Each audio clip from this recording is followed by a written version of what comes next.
The Verulan Empire was known for many things: shining cities, clean air, perfect smiles. They were proud, rich, and careful with appearances. Everything looked soft, polished, and under control. But that perfection came with a cost. The noble class never cleaned. They never cooked. They never touched anything dirty. That was the job of others. Among the many servant races, one was always special, the Rianari, quiet, graceful people with soft voices and silver blue fur.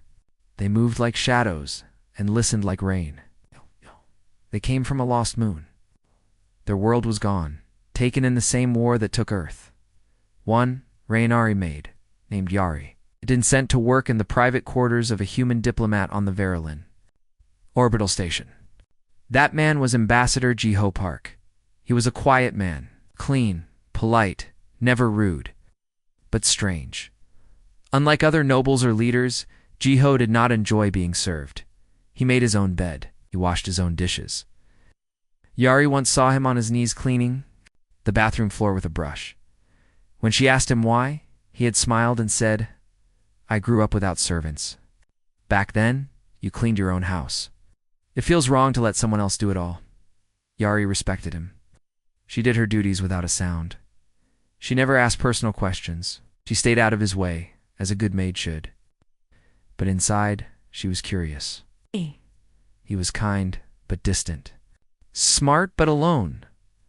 What was he hiding? That night she found out. It began like every night. Yari finished folding the ambassador's clothes. She prepared the tea set for morning. The lights were dimmed.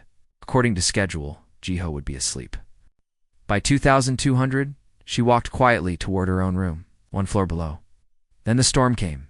Outside the station, a space storm crackled with magnetic energy.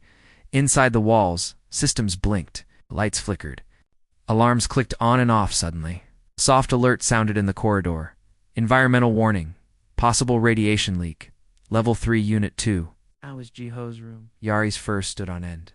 Fear filled her chest. Without waiting, she rushed back up the stairs. The elevators were dead. She ran past warning lights and door seals. She used her override access and pushed open the door to the ambassador's suite. The room was dark. "Ambassador?" She called, soft but urgent. No answer. She stepped forward, cautious. The door to his bedroom was open a little. She pushed it wider, and froze. Ambassador Jiho Park was not asleep. He was kneeling on the floor in the middle of a circle of strange objects. There were old things, very old, torn photos, rusted tags, pieces of metal with names scratched in, a small wooden box that gave off a soft golden glow. All around him, glowing holograms floated in the air. Faces of humans, children, women, soldiers. They whispered in many languages. Earth languages, they whispered. "I miss you. Forgive me. Don't forget." Yari's breath caught. He had never seen him like this. He looked broken. "I should have saved you," he whispered. She took a step forward. The floor creaked. He turned suddenly, his face wet with tears, his hand shaking. "I didn't hear you come in," he said, his voice quiet, embarrassed. "I was worried," she whispered. There was an alert. He gave a weak smile. "False alarm. I triggered it myself. I needed to unlock some files. Old files. Only this way." He looked around at the glowing memories. "These are your family?" she asked. He nodded. "What's left of them?" He looked back at her, eyes red. "When I turned around and saw you, for a second I thought..." One of them came back. Yari stepped closer, slow and respectful. "I did come back," she said softly. He looked at her for a long moment, and then he smiled, not with his mouth, but with something in his eyes, something that had been dead for a long time. They sat together in the dark room for hours. He told her stories of Earth, of parks and oceans, of rainy days and barbecues, of dogs and music and laughter. She told him stories, too, of her people's moon, of gardens under purple skies, of songs that no one sang anymore. In their pain, found understanding. At last she asked, "Why do you hide this part of you?" Jiho looked down, "Because grief scares people. Out here, I'm supposed to be strong, calm, not a man who cries at night. Yari reached out and gently took his hand. You are not weak, she said. You are carrying something heavy, and you are still standing. That is strength. The next morning, everything was different. Why are I still cleaned? She still prepared meals and folded clothes.